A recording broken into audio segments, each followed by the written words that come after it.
Fala galerinha, fala dinossauros. Nada a ver, né, velho? Senhoras e senhores, sejam muito bem-vindos ao Na Contramão Podcast, o programa onde a gente sempre pergunta aquilo que você quer perguntar. E, cara, na minha frente, ela que é um sucesso na internet. Ela é o Neymar da internet aí, né? Ela tá bombando. exagero. Não, bombou. Covid fez nisso nela, é fantástico, é Jovem Pan. Tudo quanto é canais quiseram entrevista com ela. Eu tenho a honra de receber aqui na mesa Priscila Paramédica. Dá um soquinho. Como é que você tá? Ó. Tô ótima. Não, faz de novo. Tem o puff aí dos Tem o Power. puff, O que é isso claro. aí? Não sei, eu gosto de fazer o puff. Não, você gosta disso. E você já patenteou? Fala galerinha, fala dinossauro. Isso aí é a sua fala. Não patenteei, mas tem que ser muito cara de pau pra roubar a minha fala. Foi um feedback pra mim por Não. ter usado. Não, só pra eu entender. Foi uma forma, tipo, você foi um irresponsável, Eduardo. Não, que canagem. É que eu gosto Não, muito. não. Eu recebo muitas pessoas falando fala galerinha, fala dinossauros. Inclusive, quando me reconhecem na rua aqui, eu ouço às vezes... Eu tô atravessando a rua, alguém fala galerinha, fala Que da hora. dinossauros, aí eu falo. Então ficou divertido. Começou sem querer, né? Nada da minha página foi calculado, foi tudo muito espontâneo. A minha página inteira, ela vai fluindo de acordo com o que tá acontecendo na minha vida, o que eu quero passar pras pessoas. Que legal. E aí o dinossauro pegou, porque eu adoro dinossauro, na verdade. Ah, você gosta disso. Sempre gostou de dinossauro? Sim, eu sou apaixonada por dinossauro desde pequena, porque meu pai... eu sou aquela criança que, claro que meus pais liam pra mim histórias infantis, mas eu ia dormir com meu pai lendo enciclopédia pra mim Cara. e pra minha irmã. Então ele lia a história do universo, tudo sobre abelhas, tudo sobre dinossauro. E dinossauro é uma coisa que me fascinava. Que legal. E aí ele ficava lendo. Meu pai é assim, ele sempre fala assim, história de criança é bonitinho, mas eu acho que a história do Big Bang, da teoria da evolução, é mais interessante. Então a gente ficava... Cara, eu A virei gente fã era- do seu pai, hein? Mas a gente adorava, porque é claro que ele lia essas histórias pra gente de uma maneira que era interessante pra criança, não era, sabe? Era legal. Então a gente era fascinado em buraco negro, universo, dinossauro, Que da tudo. hora. E dinossauro é uma coisa que eu sempre gostei muito. E aí, sem querer, acabei envolvendo essa história de dinossauros nas minhas redes sociais, que na verdade começou como eu chamando os meus haters de dinossauros. E por isso que tem dois comprimentos, né? Tem Fala Galerinha, que são as pessoas que são meus apoiadores, são as pessoas que gostam do meu conteúdo, que compartilham. E tem as pessoas que também são meus fãs, mas me odeiam, né? Porque eles continuam assistindo meus vídeos, continuam compartilhando, comentando, mas são sempre críticos negativos. E esses são os dinossauros. Então é por isso que eu falo Fala Galerinha e Fala Dinossauros. Caramba, eu não sabia disso, velho. Você tem muito hater? Tenho. Muito não. Eu tenho muito mais galerinha do que haters. Mas a psicologia humana, ela é muito engraçada. Porque você pode passar o dia todo com as pessoas falando pra você, você é lindo, seu cabelo é maravilhoso, adorei a sua roupa, você é sensacional. Aí você se recebe sem né, comentários positivos, aí você recebe fala, você tá feio hoje, hein? Que cabelo ridículo, que blusa nada a ver. Você só vai lembrar desse comentário quando você for dormir na cama.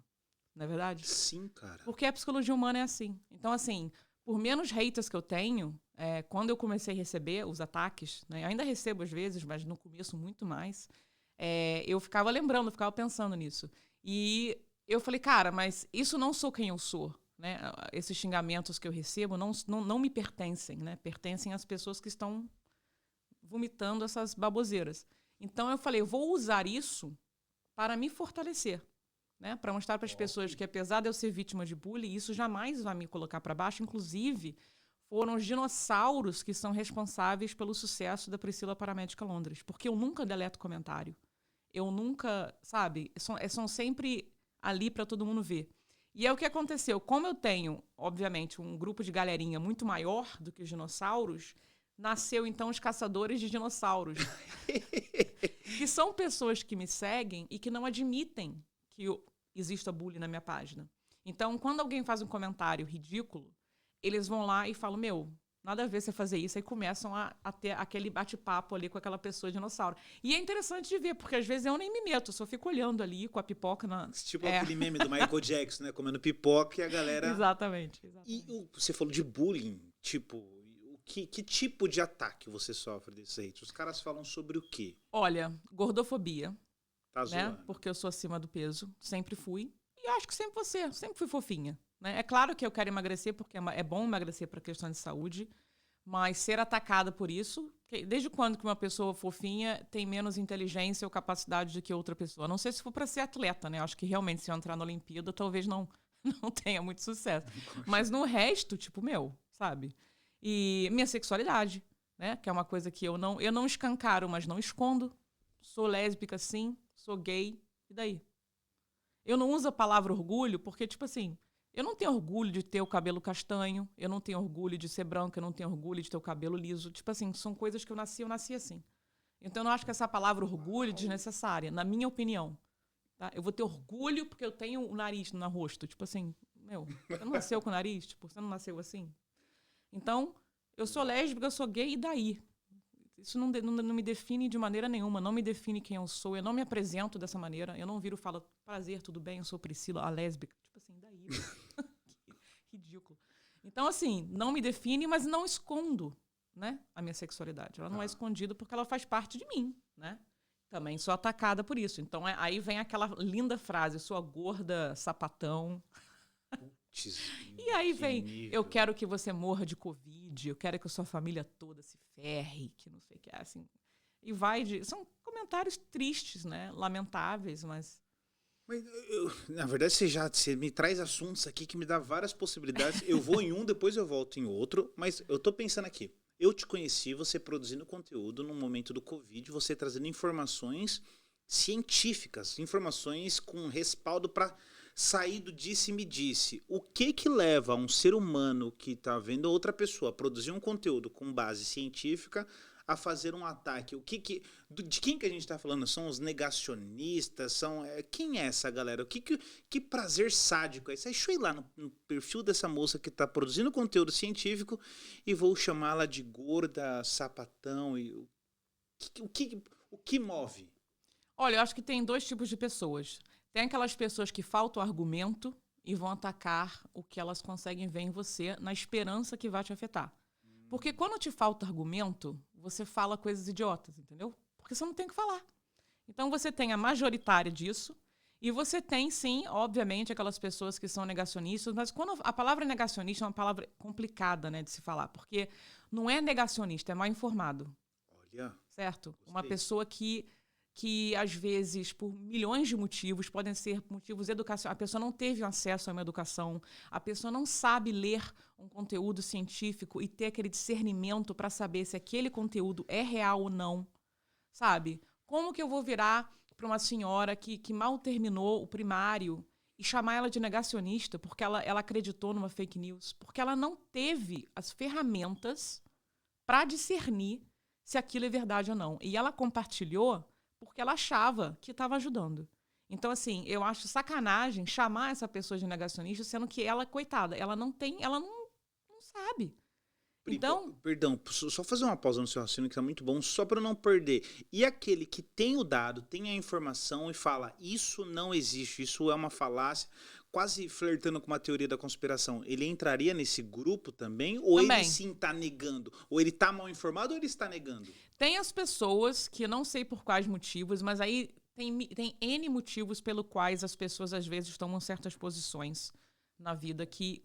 Eu sou cientista, a minha universidade é Paramedic Science, então a minha formação é pro lado da ciência e eu trabalho com medicina. Então, é claro que eu sou uma pessoa...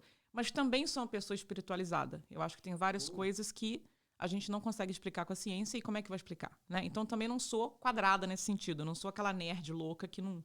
Né? Eu acredito em Deus, eu acredito em espiritualismo. Então, em tudo isso tá unido. A diferença é que tem algumas pessoas que tomam certas posições porque elas acham que elas vão se destacar e vão ter um ganho qualquer. Então, tem negacionistas famosos, médicos, e quando você vai no perfil deles, você vê que eles estão vendendo um livro, você vê que eles... Você está me entendendo? Então, para eles terem mais... espaço, mídia. Isso, porque o ser humano adora uma polêmica, adora uma fofoca. Então, se o cara for todo certinho, bonitinho, falar as coisas daquela maneirinha coerente, ninguém vai ver o vídeo dele. Mas se ele se colocar contra o que a maioria acha correto, pum, ele destacou.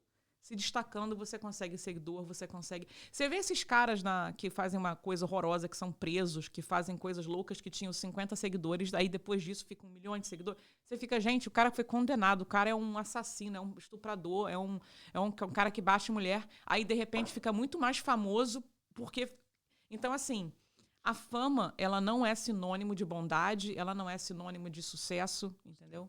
Ela é sinônimo de você estar em evidência ali. Não significa nada. Só porque você tem seguidor, não significa que você é melhor que ninguém. Então a gente pode deduzir aí a partir do seu raciocínio que esses caras também têm lá os seus interesses.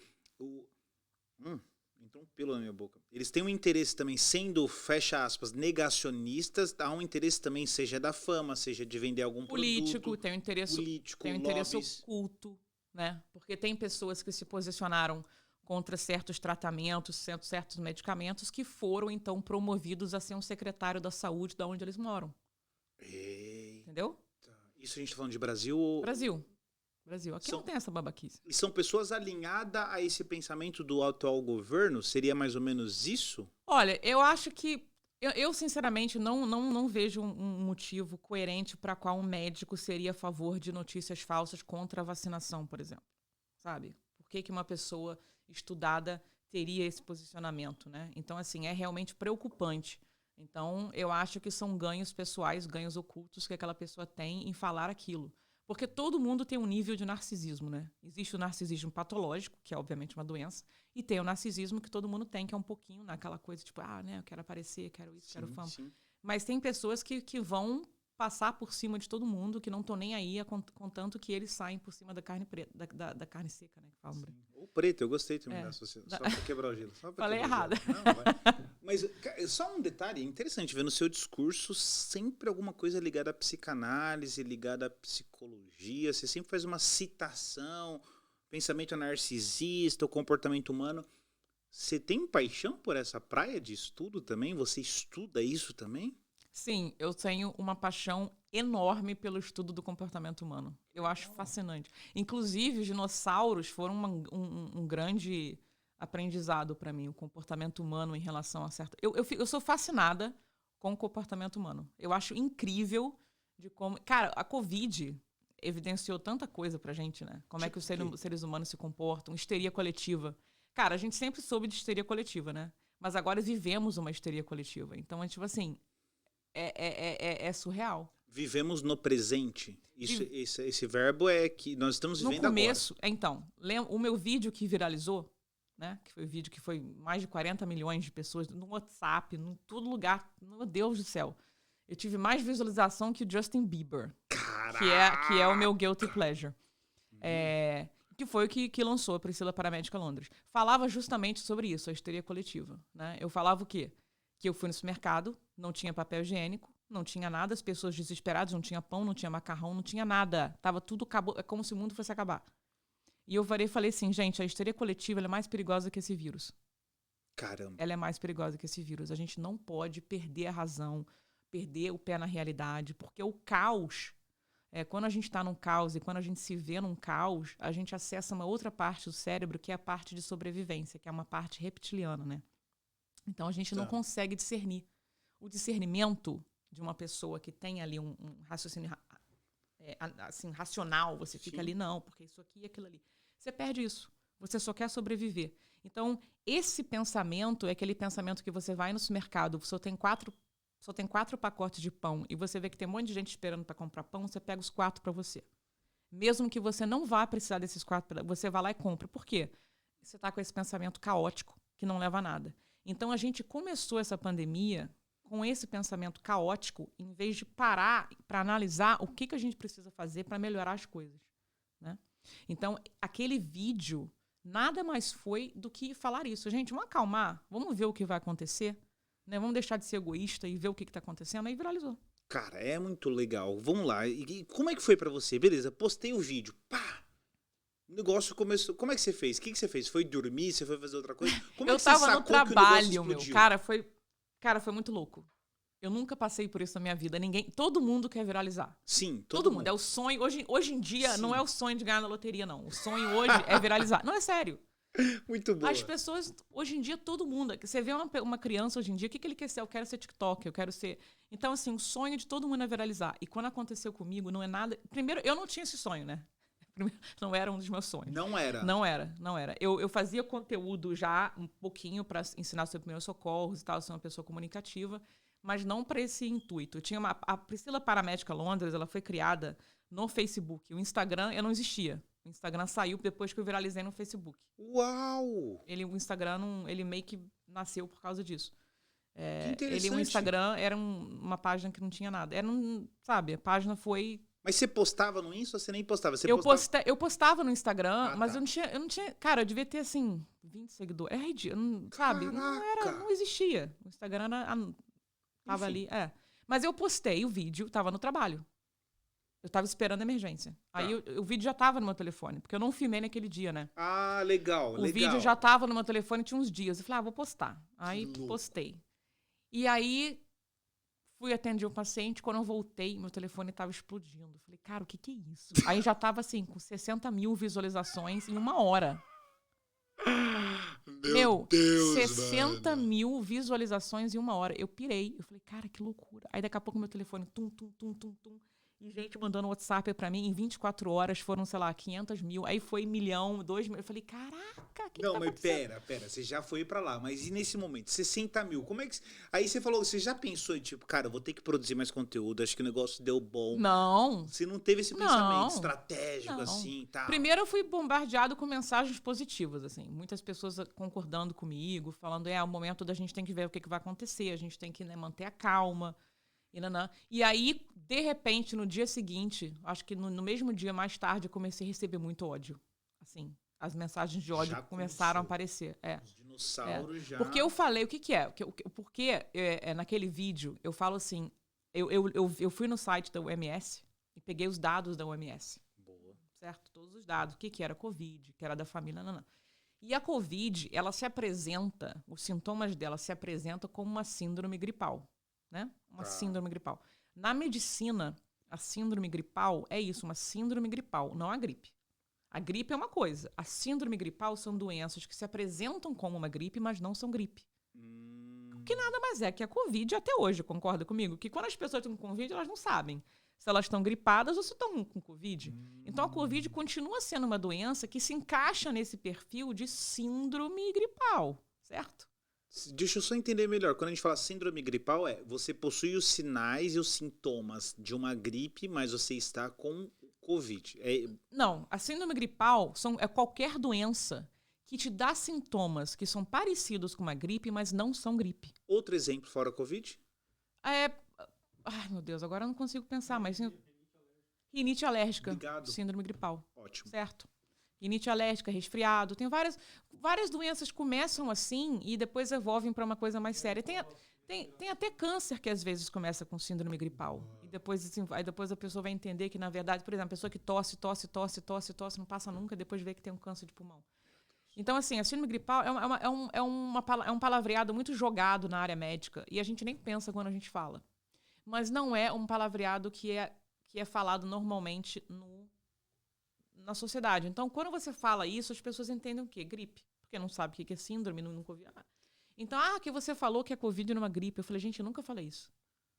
Eu nunca falei. Que você está chamando a Covid de uma gripinha, que a Covid não é gripe. Eu falei, eu nunca falei que a Covid não é uma gripe.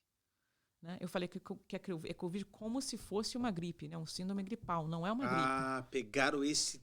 Exato. O que eu falei é como se fosse uma gripe. E os dados da OMS daquela época são muito parecidos com os dados hoje, mudaram um pouco. Né? O que é? A maioria das pessoas se recupera, né? Mais ou menos aí 20% de pessoas vão precisar de hospitalização e o número menor ainda vai morrer, certo? E que o grupo de riscos é o grupo mais afetado. Isso até agora não mudou. O que mudou é a quantidade de pessoas doentes. Uma coisa é você ter 100 pessoas doentes, outra coisa é você ter milhões de pessoas doentes. Não existe um sistema de saúde que consegue lidar com isso. Então, o problema não é a letalidade da doença, e sim a quantidade. A letalidade não é um problema, e sim o contágio. Ok. Você está me entendendo? Perfeitamente. A quantidade de pessoas, a proporção, o percentual é o mesmo, ou Exato. parecido. Isso. Então, se você tem um hospital, você tem 100 pessoas doentes, dessas 100, 20%, que são 20, o hospital tolera. Tranquilo, a gente tem como tratar 20. Agora você tem 1.000, 2.000, 3, 1 milhão, 200... como que o hospital vai lidar com isso? Aí você agora está vendo um colapso mundial de sistema de saúde. Não pela letalidade do Covid, mas pela quantidade de pessoas que estão ficando doentes. Então, a batalha do Covid sempre foi a prevenção. Sempre foi o uso de máscara, distanciamento social e vacina. A prevenção da Covid é mais importante do que o tratamento para a Covid. Repete essa frase. A prevenção da COVID, você conseguir não ficar doente é mais importante do que o tratamento. A prevenção é sempre melhor do que remediar. Sempre. Então, se você está com uma doença extremamente contagiante, a prioridade qual é? Parar esse contágio. E como que a gente para esse contágio? Máscara, isolamento social, lockdown e vacina.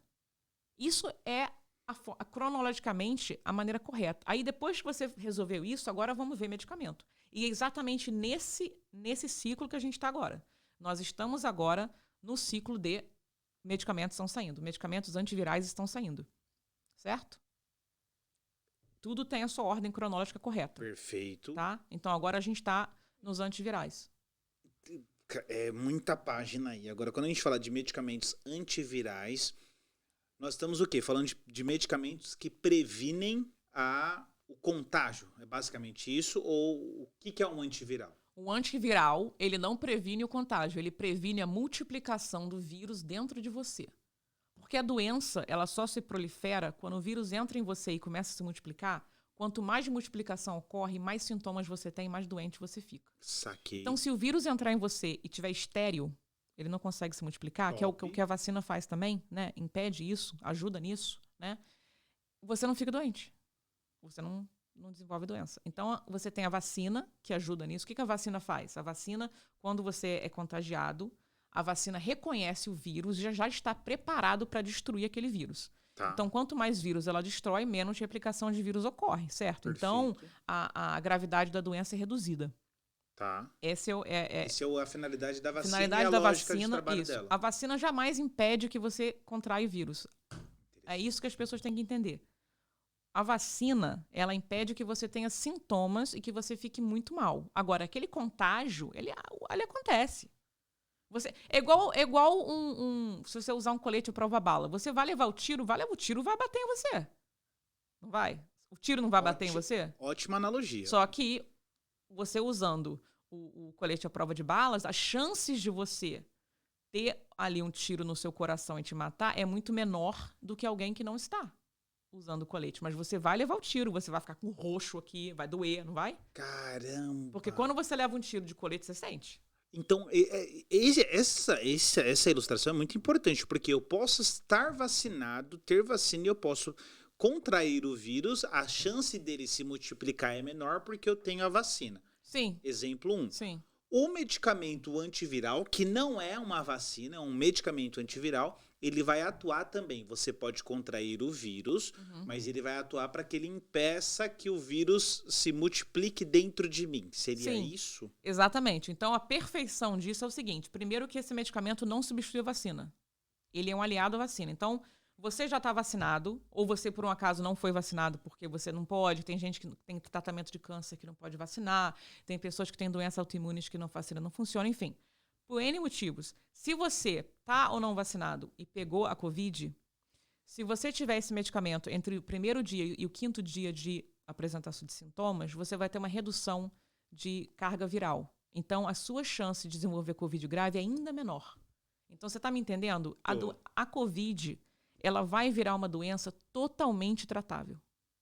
A gente está caminhando para isso. Pri, deixa eu tirar uma dúvida. Você está dentro do ambiente médico, ambiente científico, e existe sempre um questionamento que é como que o ser humano conseguiu produzir uma vacina com essa velocidade, algo tão rápido assim, com discussões e comparativos de outras vacinas que eu não vou ter propriedade para citar tempo que o ser humano gastou para produzi-la.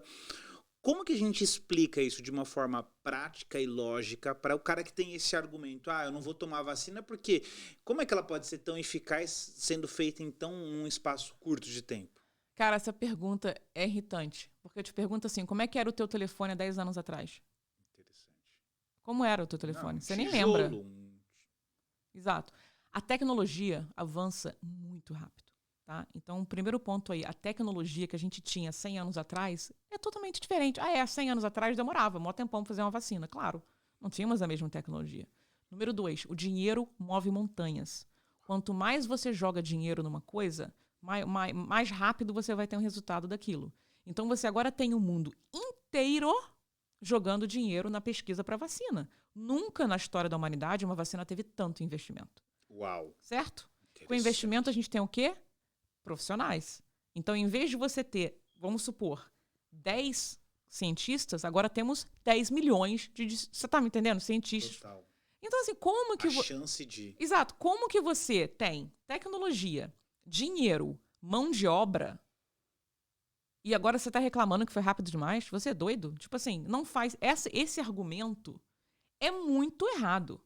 Tosco. É até irritante um host de podcast ficar fazendo essas perguntas. Não. Né? É uma pergunta muito boa, porque é uma pergunta que ainda tá na boca do povo. Mas é uma pergunta que as pessoas... Quando as pessoas param pra pensar, elas veem que não... Não tem lógica, é insustentável. Não, é insustentável. Esse argumento é totalmente sustentável. E não se deve mais pensar nisso. As vacinas cada vez mais vão ser desenvolvidas mais rápido. A tecnologia do mRNA é fantástica, vai mudar as vacinas de agora em diante. Dá um spoiler aqui, só um resumo em uma síntese. O que é a tecnologia mRNA? Essa tecnologia é a tecnologia que a Pfizer e a Moderna usam, que é da proteína spike do vírus, tá? Então, é uma tecnologia nova que ela age no RNA do vírus. Ela não age no DNA do ser humano. Então, a gente tem que discernir isso aí, porque muita gente pensa assim, essa vacina vai mudar nosso DNA. Não chega nem perto do nosso DNA. RNA, o vírus, ele tem RNA, o ser humano tem DNA, são coisas totalmente diferentes, tá? Então, não tem como mudar o nosso DNA, isso é impossível. Então, só para deixar isso bem claro. Essa tecnologia, ela é muito mais avançada do que a tecnologia que a gente tinha antigamente. Então, é um avanço enorme. E essa tecnologia não é nova. É isso que as pessoas têm que entender. Essa tecnologia de mRNA já está sendo usada há mais de 20 anos. Só que não tinha o investimento, né, a mão de obra necessária para tomar o pulo que tomou hoje. Já era usada para outros tipos de tratamento. E agora foi usada. Então, ela é nova na vacina. Mas não nova no mundo da ciência, tá? Ok? Então... Só para colocar só para deixar isso bem claro. Não é uma parada que caiu do nada. Olha, nossa, vamos agora inventar um negócio. Não, isso era uma ferramenta que já existia, só que nunca tinha sido usada em vacinas. Ponto final. É isso aí. Agora a gente vai ver. Eu acho que o tratamento de câncer vai melhorar. Uau. Tratamento de doenças autoimunes vão melhorar. Tudo por causa dessa tecnologia aí que recebeu um grande avanço aí. Então, isso aí é fantástico. Ô Pri, a gente poderia pensar, então... A gente está na página Covid, mas a gente vai para outras, mas eu vou falar que você é uma autoridade nesse sentido, não nesse sentido da hipérbole, mas por estar no olho do furacão. Você sabe como as coisas aconteceram, está num país de primeiro mundo, tem acesso a informações. Quando a gente olha para essa galerinha, os dinossaurinhos da teoria da conspiração, onde eles trazem argumentos até de uma provocação em que isso foi feito na própria China, tudo muito... Como que você lê, com acesso às informações que você tem hoje, cientificamente rastreando a origem dele, tem fundamentos de ser tipo tudo muito pensado? Como é que você lê essa questão do Covid? Você já ouviu uma frase que fala assim, sei que nada sei, até disso eu duvido? Pô. Beleza. Então, assim, a verdade é que a gente passa por essa vida sem saber muita coisa, né? O arrogante é aquele que acha que sabe tudo. Então, eu jamais vou virar para alguém que fala que que eu acredito que o mundo é uma pizza. Terra é plana. A Terra é plana, entendeu? Você acredita? Claro. Sim, a Terra é plana, óbvio. Não, gente, eu não acredito, porque existem muitas evidências que a Terra não é plana, né? Então, esse argumento eu nem perco tempo, eu nem perco minha saliva tentando. Se alguém acredita que a Terra é plana, vai com Deus, meu filho. Vai lá. Vai lá naquela cachoeira infinita, que deve ter uma cachoeira infinita no final, né? Vai lá nadar. Mas assim... Triângulo das Bermudas. Exatamente. Então, assim, eu não posso falar que sei tudo. Então, existem certos argumentos, teoria de conspiração, que é uma arma biológica que vazou. Eu não sei. Eu nem quero saber, porque neste momento eu estou mais preocupada em salvar vidas e sobreviver do que ficar pensando o que foi que causou. Porque no futuro... A gente vai entender o que foi a Covid. A gente vai entender. Mas a gente só consegue conectar os pontos olhando para trás, né? E a gente está no meio do furacão, do olho do furacão. Então, o ser humano tem necessidade de saber. A gente odeia não saber. A gente prefere que alguém tenha morrido do que ter desaparecido. Então, a mãe prefere que o filho tenha... Ah, seu filho morreu. Ok, morreu. Seu filho desapareceu. A mãe vai passar a vida. Então, a gente não consegue assimilar isso. Essa falta de saber é desesperadora. Então, a gente tem a tendência de ir para um lado ou para o outro. Ou a gente acredita ou não acredita. Enquanto que eu falo para as pessoas, não existe uma verdade absoluta. Existe o que a gente está vivendo agora. E agora, no momento, precisamos se vacinar, sobreviver e passar por isso. Daqui a pouco, quando a gente já tiver controlado a doença, aí a gente para pensar, cara, como é que vê essa...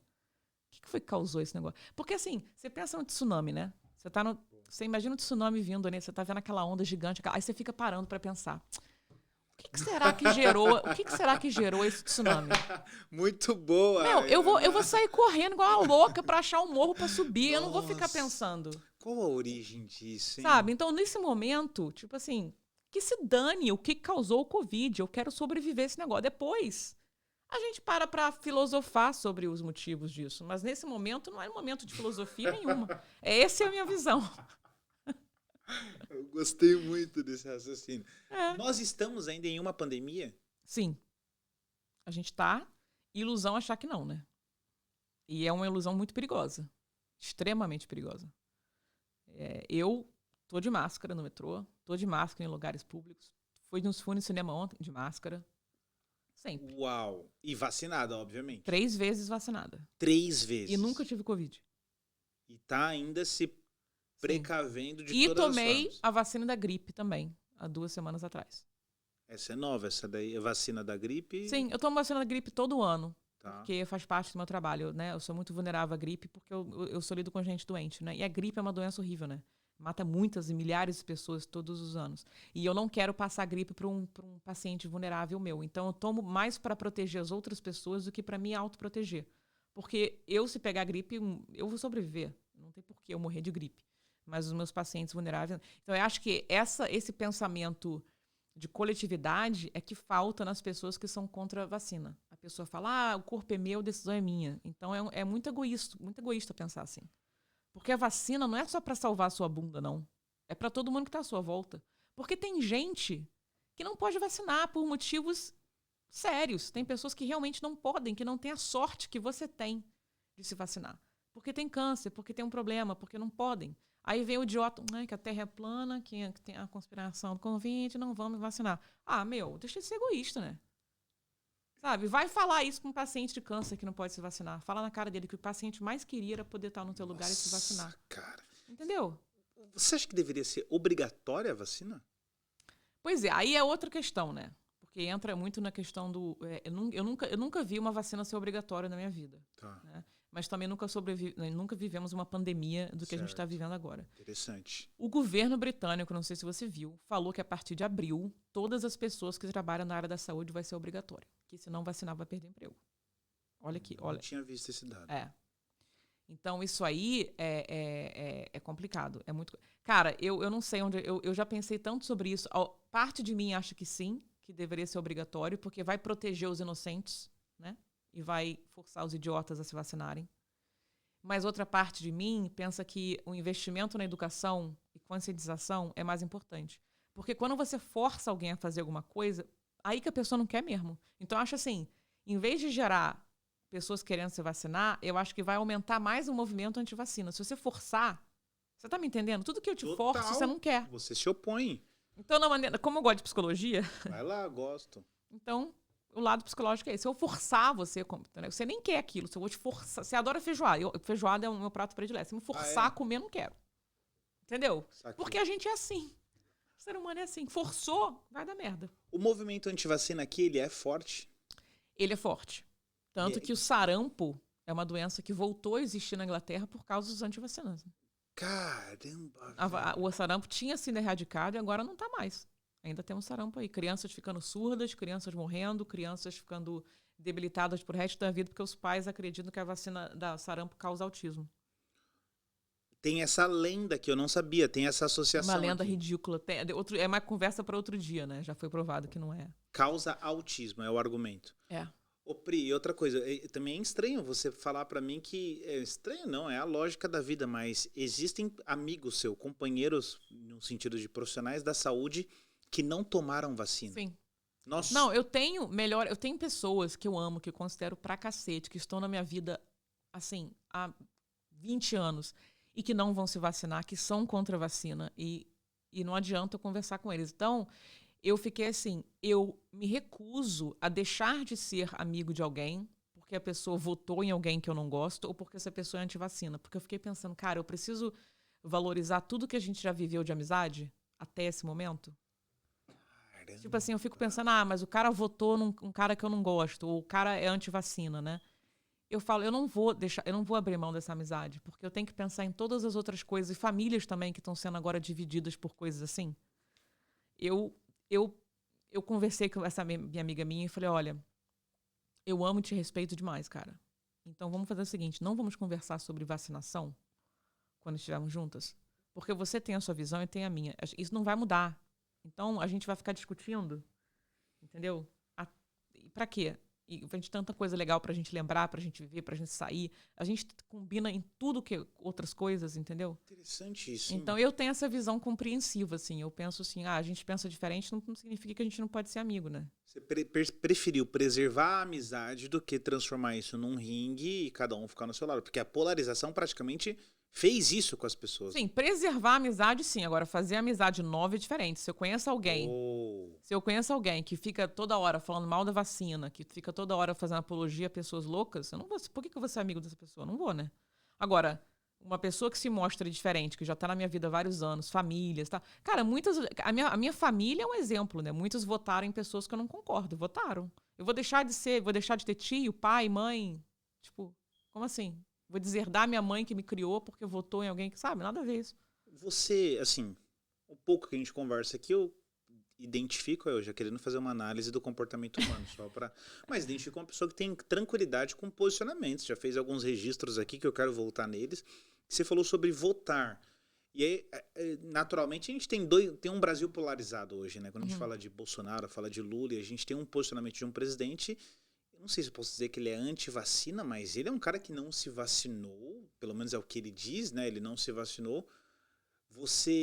Quando você está falando de familiares que votaram, a gente está falando justamente desse tipo de exemplo? É justamente esse tipo de exemplo. Porque, cara, eu acho que o Brasil, em termos de política, vive um momento muito triste, muito lamentável. Assim, eu acho que a gente sempre teve problema de política no Brasil.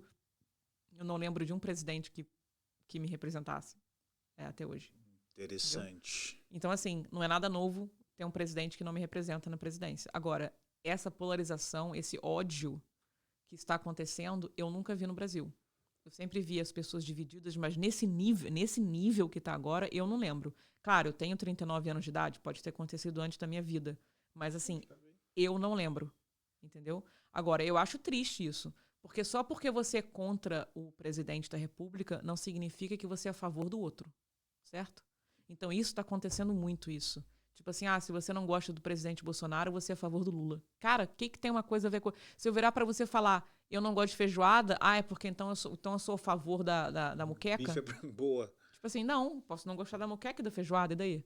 Então, assim, é muito louco isso. Isso aí gera um outro conhecimento, né, de comportamento coletivo humano que é surreal, que é o fanatismo, que é outra coisa interessante. O fanatismo, que já é conhecido mundialmente, que causou guerras horríveis e disseminação em massa de seres humanos causada pelo fanatismo.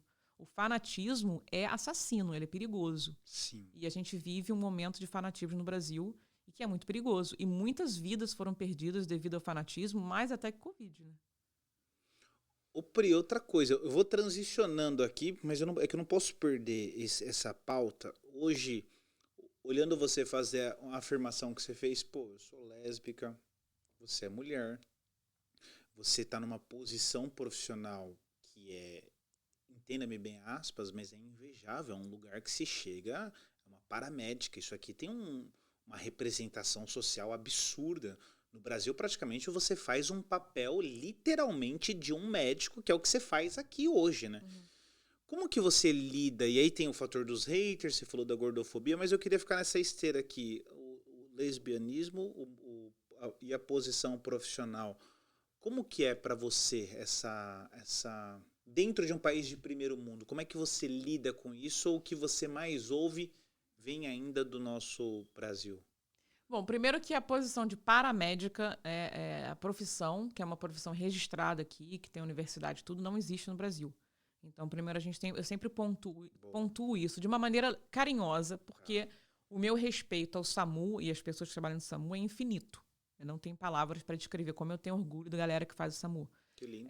Mas são profissões diferentes no sentido que a nossa posição de atuação é a mesma, mas a profissão é diferente, que no Brasil a gente tem enfermeiros e médicos e técnicos na ambulância, tá? E tem um motorista da ambulância também. Aqui, a gente só tem paramédico e o técnico de paramédico. Não tem médico, não tem enfermeiro, tá? Então, a minha profissão, a minha universidade, ela é de medicina pré-hospitalar, que é Paramedic Science, apenas. Eu não sei trabalhar dentro de um hospital. Eu não vou pegar um exame de sangue e saber ler tudo e te dizer, não. Eu não vou mandar o paciente para fazer um scan na cabeça e vou saber ler aquilo. Não sei. A minha atuação é pré-hospitalar apenas, mas ela é avançada.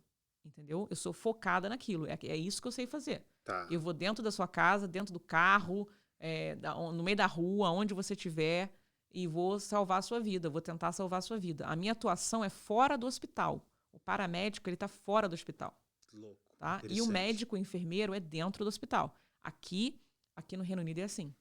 Você já salvou muitas vidas? Assim, você falou agora, vou lá, vou salvar vidas. Já teve essa experiência na prática? Sim, várias vezes. Já salvei várias vidas já das pessoas estar com o coração parado, eu chegar lá e ressuscitar, a pessoa começar a falar comigo. Caramba! E também já perdi mais. Infelizmente, a gente perde mais do que salva. A gente tem que ter...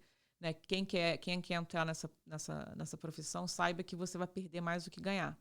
Mas cada vida que você salva é um pai, uma mãe, um filho, um neto, sabe? Para aquela família foi tudo, né? Caramba! Então é isso que mantém você motivado. Eu não sei se você vai poder me responder o que eu tenho para perguntar, mas você já perdeu alguém por falha num procedimento? Olha, Delicado, graças né? a Deus que eu me recorde, não. Já errei? Sim.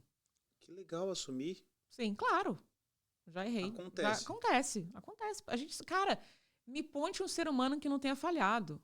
Jesus. Entende? Tá. Sabe? Jesus. Entendeu? Mas assim, Humano, o né? ser humano, nós somos falhos, né? A gente veio aqui para aprender. E o erro médico acontece todos os dias, toda hora. Acho que o importante é, se você fizer um erro, você precisa admitir esse erro. E aí que vem o aprendizado. O caráter de alguém não é medido se a pessoa erra ou não. É na maneira com que você age quando você erra, né? Aí sim que você vê o caráter de alguém. Porque todo mundo é legal, gente boa. Eu sempre falo para as pessoas, relacionamento também. Quando o relacionamento termina, a gente vai julgar aquela pessoa pela maneira com que aconteceu o término e não quando estava tudo bem no relacionamento. Entendeu? A gente conhece nossos familiares quando a gente está fazendo um velório lá, resolvendo coisa de... Então, eu acho assim que são nesses momentos que você vê realmente o caráter de um ser humano. É quando ele erra e errou, caiu de cara ou alguém vacilou com você, como você reage às coisas ruins da vida é que definem quem você é. Gostei disso, cara. Eu gostei muito disso. Então, falar a verdade. Errei. Aí tem que fazer um relatório, dizer o que foi que você errou, informar o paciente. Olha, eu era para ter te dado 4 gramas, dei 5 gramas, sabe assim? Estou dando um exemplo. Olha, que legal. E você tem que informar o paciente que aconteceu isso. Aí o paciente vai falar o lado dele, da história, né? E aí, ou a investigação para ali, porque você admitiu, não houve um erro. Porque só porque você cometeu um erro médico não significa que terá uma consequência negativa. Às vezes são coisas bobinhas. Você deu sabe, 0,1 grama a mais de um medicamento que acabou, sabe? E tem medicamento, e tem erros médicos que causam morte de um paciente. Então, quando isso acontece, graças a Deus nunca aconteceu comigo, aí é uma investigação para saber tudo, tal e tal. E nem todo mundo que tem um erro médico e que leva à morte, perde o emprego, né? Obrigado, era a minha próxima pergunta. Não perde. Se você comprovar por que aconteceu aquele erro, que você refletiu, que você sabe assim, que teve um aprendizado, você mantém o seu emprego. Agora, se você tentar mentir, manipular, esconder evidências, e aí sim são essas pessoas que acabam perdendo o emprego, né? Claro que se for comprovado negligência, você pode perder seu emprego porque você foi negligente. Aí outros 500. Mas você sendo honesto e dizendo, olha, sou ser humano, aconteceu isso naquele dia antes de eu ir trabalhar e realmente não sabia que tinha me afetado, mas afetou. Aí... E a família pode processar o Estado nesse caso? Sim. Aqui, a gente dá muita voz aos pacientes, né? Então, se você se sente que você foi maltratado, injustiçado ou que houve um erro médico, o próprio NHS, ele quer que você venha falar. Então, eles te dão, assim, se você vai no website do NHS, está lá, você quer fazer uma reclamação? Vai aqui, fala, e eles te respondem. Você vai receber uma resposta. Curti. E se for para ser investigado, eles falam, olha, é muito sério o que você falou, vai ser investigado e a gente vai manter você a par do que está acontecendo. Então, depende do que acontece. Ô, Pri, a gente tinha falado, que a minha grande pauta aqui era... Minha grande pergunta nesse momento era, você como mulher ocupando um espaço, a gente tem uma discussão hoje aí no Brasil não, no mundo inteiro, que é o próprio movimento feminista, assim, que ele é bem engajado, ele é bem ativo, e a gente vai percebendo outras figuras presentes na sociedade que parece que o próprio comportamento dessas figuras também é uma forma de, não é de protesto, mas de dizer, olha um resultado que eu produzi. Você tem algum diálogo? Porque eu estou perguntando porque você tem essa questão da sexualidade. Parece-me que algumas coisas estão na mesma esteira em alguns momentos. Você tem algum diálogo com esse grupo? Com certeza. Se eu me considero feminista, sim. Mas não sou aquela feminista que vai sair carregando cartaz na rua e queimar sutiã, essas coisas. Eu não julgo quem faz isso. Necessário, muitas mudanças ocorreram por causa de comportamentos ativistas, assim, tá? Então, cada um no seu quadrado em relação a isso. Agora, para mim, o feminismo representa equilíbrio e igualdade. Então, não estou nem aí se você é mulher ou homem, você pode ser astronauta, você pode ser neurocientista, você pode ser paramédico, você pode ser quem você quiser nessa vida. E a sua sexualidade, homem, mulher, sem gênero, não importa. Você tá me entendendo? Então, Total. Eu vou mais nesse sentido de a minha sexualidade e se eu sou homem ou mulher, o que for, que daí? Não tipo altera. assim, sabe? São tantas coisas que, na minha opinião, são mais importantes do que eu ser mulher, que eu nem penso nisso. É da mesma maneira que eu nem penso que eu sou gay. Sabe assim, eu só lembro quando alguém fala, sou lésbico. Sabe assim, tem tanta... Eu sou tão natural, eu acho que é tão natural a igualdade entre um homem e uma mulher, eu não vejo um homem como melhor ou pior. Eu não tenho raiva de homem. Tem gente que pensa assim, se você é lésbica e feminista, você odeia homem. Hã? Tipo assim. Sim, sim. Uma coisa tem a ver com a outra. Eu tenho amigos maravilhosos, né? Eu tenho mulheres amigas, amigos. Eu tenho, sabe, eu não vejo uma amizade que você tem que, você só pode ser minha amiga se você for amiga lésbica. Tipo assim. For da minha bolha.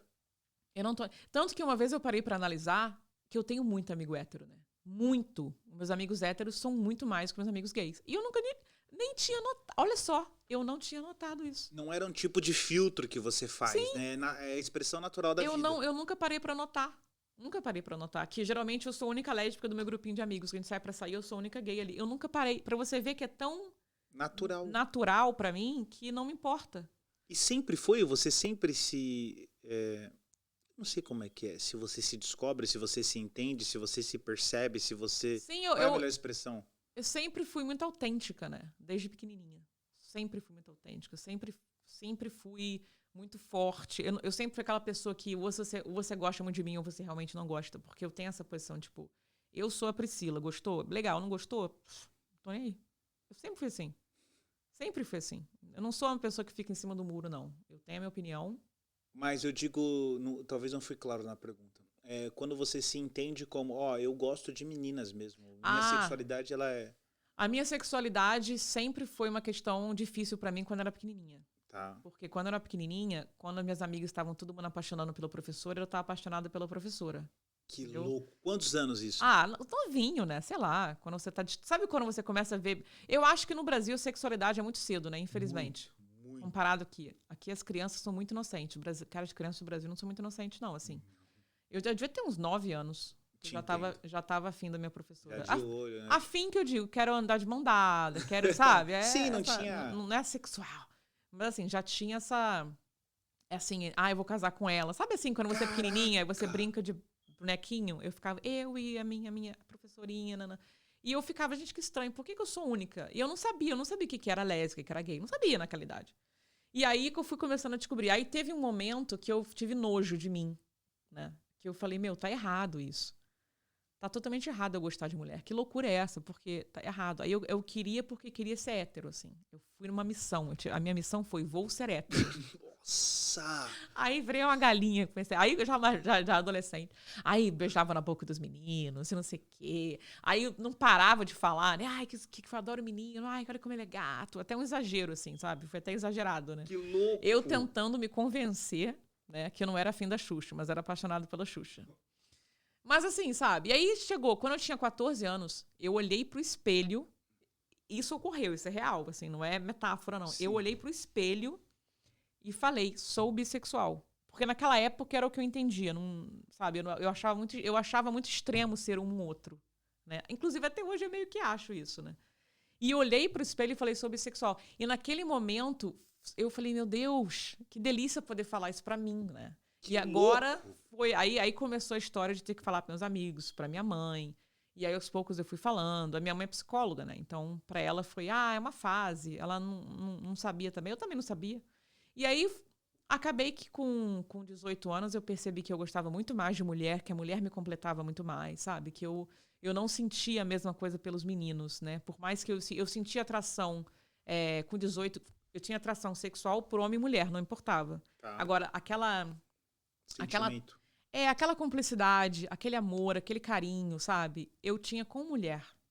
E o homem era assim, ele é gostosão, ele é bonitão, mas parava ali. Eu não tinha sentimentos românticos. Eu tinha tesão só, mas não tinha romance. E aí eu falei, bom, se eu tenho a possibilidade, né, de ficar com mulheres e explorar isso, por que não? Então, desde então, eu tenho focado no amor entre mulheres. Mas se você perguntar pra mim, nossa, então você nunca vai ficar com homem? Eu não sei. Acho pouco provável. Mas vai que acontece, né? Mas, então assim, eu sou fluida, assim, nesse sentido. Eu não gosto de me enfiar numa caixa, não. É interessante ouvir a sua experiência, a linha do tempo. Principalmente, eu fui pra cena agora, né? A cena de você no espelho, se olhando. É interessante, né? Como isso é... Quantas crianças, quantos jovens, adolescentes vão passando por essa... Eu não sei se a expressão seria um conflito ou essa provocação interna. E hoje existe aí um debate bem presente também, que legal tentar ouvir também esse seu lado, porque você provocou essa questão da bissexualidade e tudo mais. E tem essa discussão hoje de gênero também, né? Parece-me que todo esse conflito na adolescência também se expressa hoje na discussão de gênero. Na sua época era bi, Sim. homo, hétero. Hoje tem uma discussão sobre gênero. Como você, desse lado, entenda-me bem a expressão lado, como que você lê isso hoje? Tipo, porque até onde eu consegui acompanhar tem 34. Aonde eu consegui acompanhar, mas... Eu me perco também.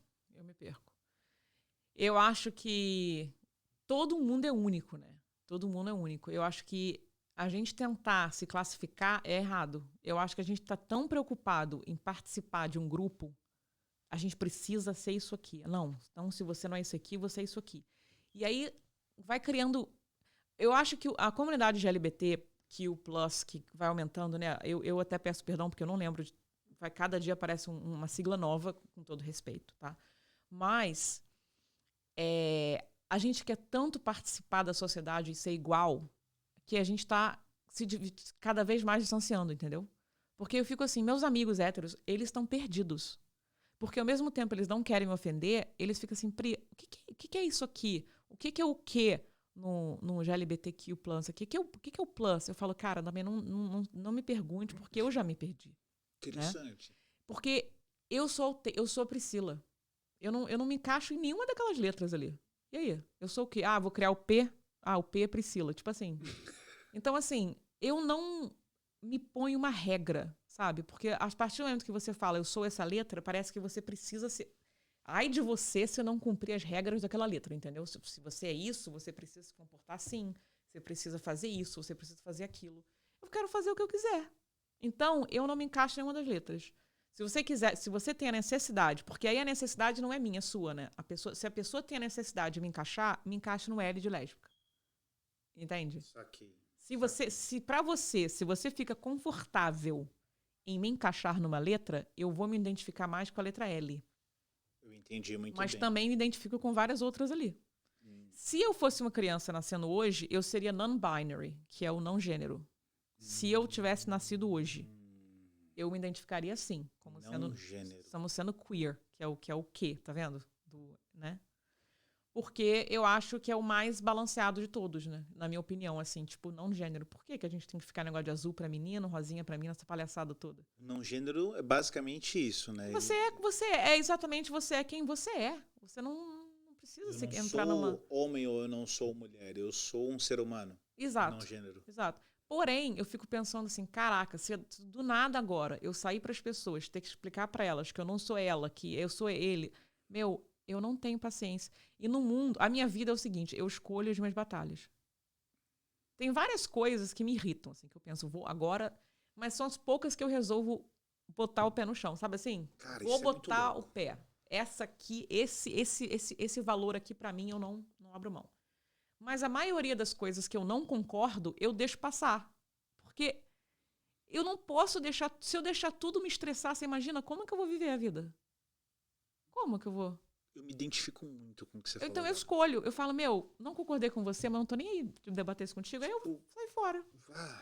Então, tipo assim, legal que as crianças hoje em dia estão crescendo não sendo gênero, já são assim, já nasceram assim, tá tudo normal. Mas pra eu passar por o estresse de ter que falar pra todo mundo agora, gente, ó, não sou, né, não tenho gênero agora, hein, por favor, quem me chamar de ela, eu vou ficar pé da vida. Tá faltando respeito comigo. Ah, gente, para com isso, né? É assim que eu penso. Não, e é interessante no sentido, principalmente quando você fala de escolher batalhas, eu acho que isso é um nível de maturidade absurda. Então você não permite algumas coisas te afetarem e você seleciona. A psicanálise também fala isso, né? Você cria uma espécie de caixas e você fala, isso eu vou pôr aqui e vida que segue. Vida que segue. Não dá pra gente fazer tudo. Dá. Eu acho que a gente veio nessa vida pra evolução espiritual. Eu sou 100% nisso. Mas não dá pra evoluir tudo, cara, numa vida só. É por isso que eu acredito em reencarnação. Então você acha que você já passou por aqui? Sim. Eu acredito, mas eu não imponho. Outra coisa que eu não faço é impor nos outros o que eu acredito. Não imponho. Sabe, assim, só porque eu sou vegano, você tem que comer brócolis comigo porque eu tô comendo brócolis. Tipo, não, quero comer um bife. Foi uma metáfora ou é uma... Você é vegana mesmo? Não sou vegana. Tá, é só um exemplo. É um exemplo. Mas assim, não importa se você é vegano, se você é cristão, se você é católico, não importa. Eu acho que esse negócio de impor os outros o que você acha certo como sendo a regra me irrita. Então, assim, poucas pessoas sabem que eu sou espiritualista, que eu acredito em reencarnação. Eu não falo muito sobre porque, sabe assim, Mas é uma crença sua. Sim. E tem um código essa crença? Você, por exemplo, segue algum livro, segue algum rito, segue algum um livro que eu gosto muito, que inclusive eu li em português porque eu li quando eu tinha 12 anos de idade, já li várias vezes, é Muitas Vidas, Muitos Mestres. Muitas Vidas, Muitos Mestres. É um livro que dá para ler em uma semana, não é longo, mas muda a sua vida. Eu já li várias vezes. Cada vez que você lê, você tem um significado diferente. Mas eu também gosto muito de budismo, né? Okay. Então eu tenho vários budas na minha casa, assim. Mas eu não sigo uma religião, assim, de ir pra igreja, essas coisas não faço. Tá. É uma batalha que eu não quis, sabe? Eu falo com meu Deus, ele me ouve onde eu quiser. No trem, no metrô, na ambulância. Eu falo com ele, tá me ouvindo. Eu não acho que a orelha dele é maior porque eu tô dentro da igreja. Entendeu? Então eu penso assim, tipo assim, eu tô super cansada, você entende que eu não vou domingo lá, né? Que domingo é meu dia de descanso. Tipo, o meu Deus fala, fica tranquila, Priscila, fica tranquila. Você já tinha pensado nessa frase? Você acha que ele não vai me ouvir mais porque tem a orelha grande? Você já tinha saiu agora? Sai agora. Ela é boa, eu vou usar essa daí. Interessante. Mas entra naquele campo que a gente acabou conversando aqui, né? São os outros polos e a forma que esse outro polo enxerga e a tolerância e a forma que a gente consegue dialogar sobre isso, que eu acho que é o grande desafio hoje da sociedade, né? A polarização impede as diferenças de se encontrarem e falar, putz, não tinha pensado dessa forma, nossa. De se ouvir, né? De se ouvir. O quão belo é essa oportunidade, porque a humanidade é isso, a evolução tá dentro disso também, né? Essa capacidade de Sim. troca e de... Pri, sabe o que é legal? É que assim, a gente vai conversando, parece que esse é um tipo de assunto, que esse é um tipo de podcast que ele pode durar 8 horas. Não, sendo bem sincero, porque cada pauta dessa, É verdade. você tem bagagem pra gente ficar trocando... Então vou ter que voltar. Ah, você voltaria, velho. Claro que eu voltaria. Não acredito. Porque Claro pra que te eu trazer volto. não foi fácil, hein, Pri? É que a minha agenda é complicada. Difícil, hein, meu? Mas eu volto. Tava disputando com o Fantástico, meu. Então é um compromisso. Olha nessa câmera aqui. Fala, Eu vou voltar. Não, eu vou falar assim, eu vou voltar na Contramão Podcast. Eu vou voltar no Contramão Podcast, com certeza. Caramba, hein, Pri? Sensacional. Queria te agradecer. Te agradecer de verdade mesmo. Enriqueceu o nosso episódio, enriqueceu esse bate-papo. Quero também te dar a oportunidade. Sei lá, de repente você quer deixar alguma mensagem. Eu sei que você já fala aí dos 4 cantos, mas quer deixar uma mensagem pra alguém? Bom, fala galerinha, fala dinossauros, segue no Contramão Podcast, porque podcast isso é muito legal, eles trazem vários conteúdos muito maneiros pra gente. E se você não conhece meu trabalho, Priscila Paramédica Londres, tanto no Facebook quanto no Instagram, e eu falo sobre saúde, falo um pouquinho sobre a minha vida, um pouquinho de tudo, cachorro, gato, papagaio, dinossauros, né, que todo mundo tem um dinossauro na família. Então, é isso. Cara, sensacional. Tinha várias outras perguntas, mas vou guardar todas elas para o nosso próximo encontro. Quero te agradecer, simpatia, humildade, parabéns pelo que você está construindo aqui, parabéns por compartilhar com a nossa comunidade um conteúdo relevante, de valor. Você aí, nosso convidado, deixa o seu like, deixa a sua inscrição. Eu esqueci de mencionar, Pri, você acredita? A gente tem um patrocinador oficial aqui, eu cometi essa falha. Eu quero só te dar um recado importante, você que reside aqui no Reino Unido, nós temos a parceria da Ômega Yamaha. Então, se você precisa de uma moto, os caras eles têm uma capacidade de fazer financiamento aqui. Uau. Então, eles financiam com uma taxa bem baixinha, ajuda você de uma forma bem flexível. Tem motos de vários níveis, desde a pequena, desde a maior. Então, acessa lá Ômega Yamaha ou entra no site dos caras, www.omegayamaha.com. Tamo junto, esse foi mais um Na Contramão Podcast. Fala galerinha, fala dinossauros, ficamos por aqui. Valeu, Pri. Valeu. É nóis. Esquecido.